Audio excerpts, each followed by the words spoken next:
This is a true story.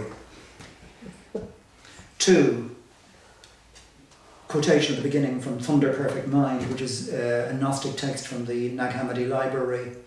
Do not look upon me on the dung heap, nor go and leave me cast out, and you will find me in the kingdoms. And do not look upon me when I am cast out among those who are disgraced and in the least places, nor laugh at me. And do not cast me out among those who are slain in violence. But I am compassionate and I am cruel.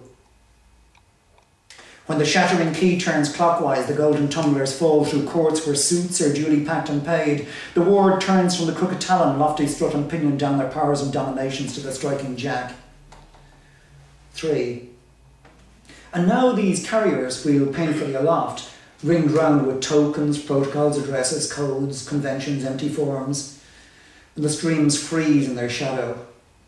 Remorselessly they brood on every post, spill milk and thick saltpetre as they flap from the twisted pair to coax all the news comes down. So tell me, how would you put down a lingering infestation of goddamned angels?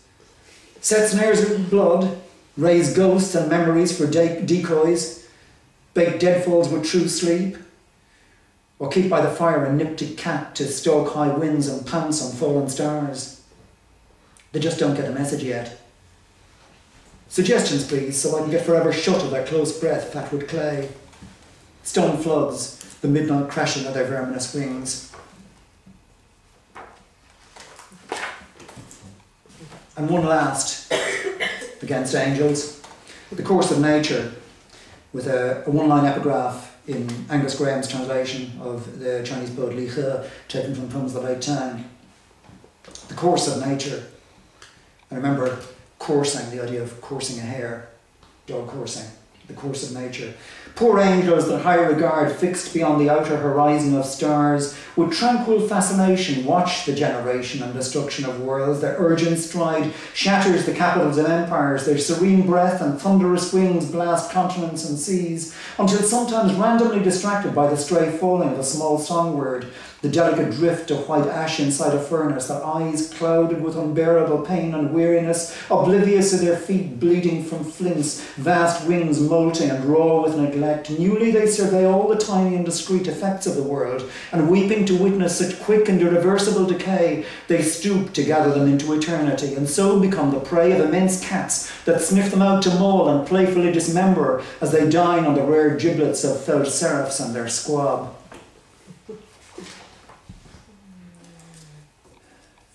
And then, having invented collage, that's the end of Stone Floods, just the last sequence from this book. Jimmy, tell me if I start going on too long. Yeah, wave at me when I've got a quarter of an hour to go or something.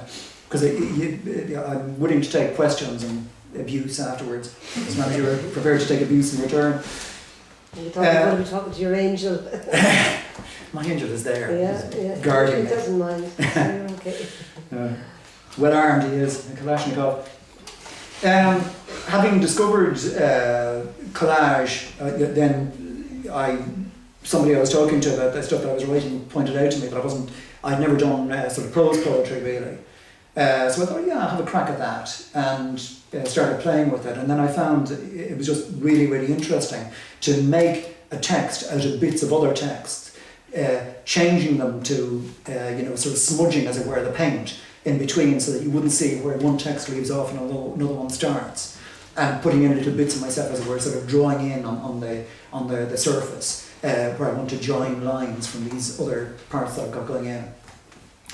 So this is the first thing that I did was 3 prose poems, which I called Hopeful Monsters. This is the first of them. Just over, it's 2 1/3 pages of this book.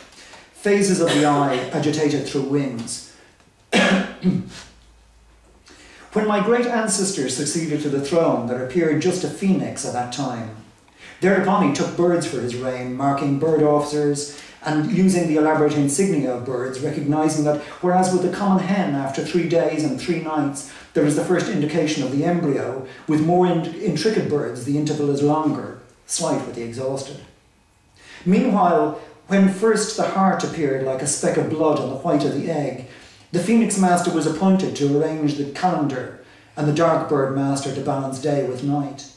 The Schweikmaster understood the solstice, because this point beats and moves as though endowed with life, and from it twin vein ducts fraught with blood trend in a convoluted course, and a membrane carrying bloody fibres very swiftly envelops the yolk, leading off from the vein ducts.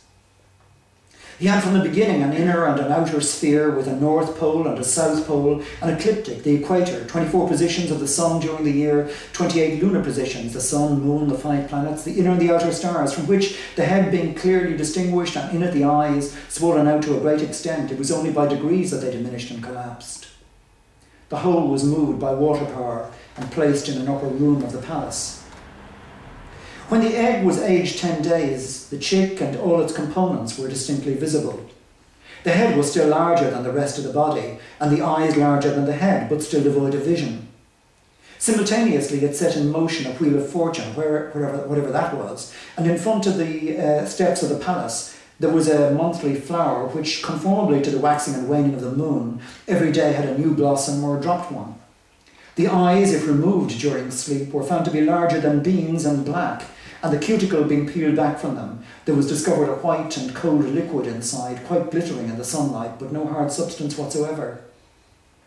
And they said to me, "He won't mind, just for a little while, will you? He will sit here and see the squirrel run round in his treadmill." About the 20th day, if you had then opened the egg and touched the chick, it would have moved inside and chirped. And it was already coming to be covered with down when, after the 20th day was past, the beak began to break the shell.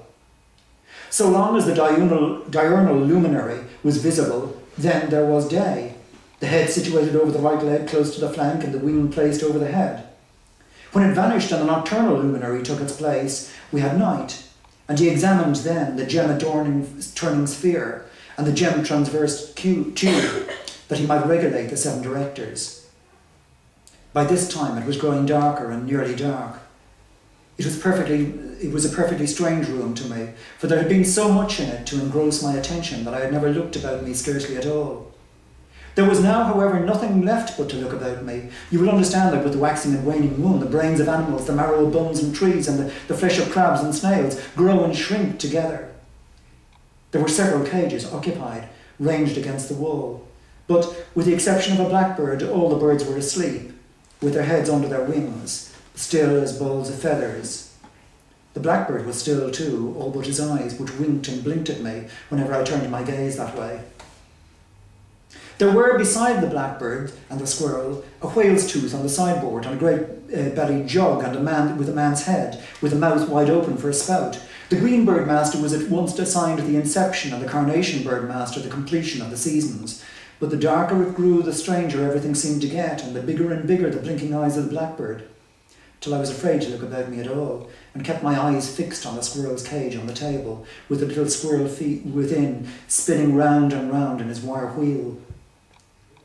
During the period above referred to, the chick slept, woke up, moved fretfully, and looked again and chirped, and the heart and navel together palpitated as though the creature were respiring.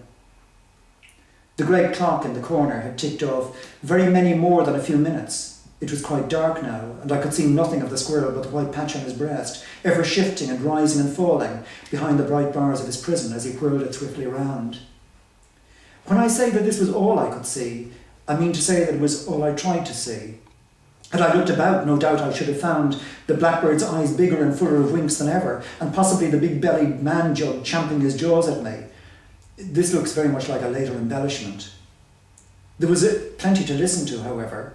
There was the creaking of the squirrel's wheel and the clawing of its feet, and there was the ticking of the great clock, and plain above the ticking and the creaking and the clawing, a dull tramping overhead. The final step was to examine a wide variety of substances: paper, ashes, red lead, gold, silver, copper, grass, blue flowers, bubbles of water tinged with various colours, peacock feathers and such like. Under red light, all showed red. Under blue light, blue. Under green, green, and so on. For my part, the bullfinch gave me enough to think of. By the dull light of the moon, I had been able to make out little more than its mere shape. Now, however, it was plainly revealed from its head to its tail. It was death itself, and so I regarded it. My eyes were drawn towards it and would not be withdrawn, for when the sun and moon are being eaten, does not one help them? Its black, eyeless, bullet-shaped head, its wide-agape beak, its straddled legs, the crimson blurs and smirches that stained its body, the bright, sharp wires which thrusted in every direction, fascinated my gaze completely. The instrument was made of copper and deeply fatigued. An assistant in a closed room had to take notice of all the changes and to call out to an observer on a high tower whether a star on the sphere was just appearing, culminating, or disappearing. Presently the dwindling candle began to sputter, and its flame to grasp for breath, as it were, rising and falling like a man that is drowning, and seeming to make the spitted bird rise and fall, and to wriggle and writhe to get free from the spikes in it. And then, with a struggle, I turned my face to the wall and, falling asleep, never awoke. The motions of the instrument were in exact accordance with the motions of the heavens.